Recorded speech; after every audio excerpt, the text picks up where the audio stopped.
You said everything right. The words were clear. The tone was fine. But somehow, the other person just didn't get it. And the worst part? You don't even know what went wrong. You know that feeling when you're talking, and you can just tell the other person is already checked out? That's not always their fault. Sometimes the problem isn't how we communicate, not what we say, how we say it, and what we don't even realize we're doing. Here are 7 signs you're talking, but nobody's actually listening. And trust me, sign number 7 is the one most people completely overlook. It sounds almost too simple, but it might be the reason your conversations keep falling flat. Sign number 1, you talk to fill silence. Most people think silence in a conversation is a problem, so they fill it. First, they add more words, more context, more explanation, until the other person's brain is so overloaded they remember none of it. Here's the thing, silence isn't awkward. Silence is where the other person actually processes what you said. Think about the last time someone gave you genuinely good advice. Chances are they didn't rush. They paused. They let the weight of the moment sit there. And that pause, that's what made it land. When you rush to fill every gap, you're not communicating. You're performing. You're managing your own discomfort, not actually connecting with the other person. And there's a big difference between those two things. Stick around, because sign number 4 is where this gets really uncomfortable.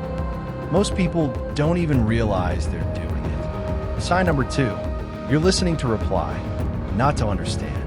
While the other person is still talking, you're already building your response in your head. You catch a keyword, you latch onto it, and the moment they stop, you fire. But you didn't actually hear them. You heard the version of them that confirmed what you already wanted to say.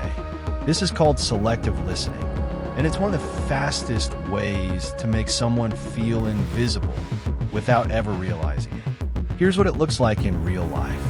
Your friend tells you they're exhausted from work, and before they even finish the sentence, you jump in with your own story about how busy you've been. You didn't mean to make it about you, but that's what happened, and they noticed. People don't forget what you said. They remember how they felt when you were supposed to be listening. Sign number 3, you explain, but you never invite. There's a pattern a lot of smart people fall into. They explain well. They articulate clearly. They make their point, but they never ask. They never pause. They never open the floor. So the conversation becomes a monologue dressed up as a dialogue. And the other person, they stop engaging. Not because they're bored, but because there's no room for them in the conversation. Every time they try to enter, the door's already closed. This is especially common in relationships where one person feels like they always have to defend themselves, where every conversation turns into a presentation instead of an exchange. Communication isn't about how much you can say. It's about how much space you can create and whether the other person actually feels welcome in that space. Sign number 4, your body is there, but your energy isn't. You're nodding. You're making eye contact. Technically, you're present, but mentally, you're somewhere else. You're thinking about what you need to do later. You're replaying something that happened this morning. You're half listening, half gone. And people feel that. They can't always name it, but they feel it. There's a term for this. Passive disengagement. Your body shows up, but your attention doesn't. And it sends a message, whether you mean it or not. It says, what you're telling me right now isn't that important.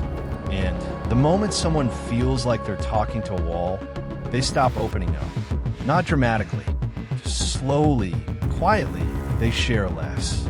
They trust less. They stop bringing you the real stuff. Think about the relationships in your life right now. The ones where conversations feel one-sided, where you feel like you're talking, but nothing really lands. Now ask yourself, are you the wall in someone else's story? Sign number 5, you communicate to be right, not to be understood. This one stings, because most people who do this genuinely believe they're just being honest. They think they're helping. They think they're being direct. But there's a version of honesty that isn't about truth. It's about winning. You correct people mid-sentence. You point out the flaw in their logic before you even acknowledge what they actually meant. You'd rather walk away right than walk away connected. And here's the brutal part. You can be completely factually correct and still damage the relationship because you prioritize being right over being present. That's the trade-off nobody talks about. Being right often costs you the relationship, not in one big moment, in 100 small ones. In every conversation where the other person walked away feeling smaller than when they started. Sign number 6, you don't match the emotional register. Someone comes to you stressed, overwhelmed, on the edge, and your first instinct is to problem solve. You give them a list, a plan, a logical next step, because in your head, that's being helpful. But they didn't come to you for a solution. They came to feel less alone. And when you skip straight to fixing, what you're really communicating is, your feelings are a problem I need to resolve, not something I want to sit with you in. This mismatch between what someone needs emotionally and what you give them is one of the most common reasons people stop coming to you at all.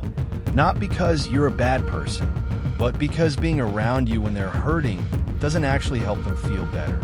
Communication isn't just about the content. It's about reading the temperature of the moment and meeting people there. 5 years from now, the people in your life will remember 2 things. Whether you made them feel heard or whether you made them feel managed. Which one are you giving them right now? Sign number 7. You think communication is about words. It's not. And this is the one most people miss because it sounds too simple to matter, but explains almost everything. Research consistently shows that the majority of what we communicate has nothing to do with the words we choose. It's tone, timing, the pause before you answer, the micro expressions you don't even know you're making, the way your energy shifts when someone brings up a certain topic.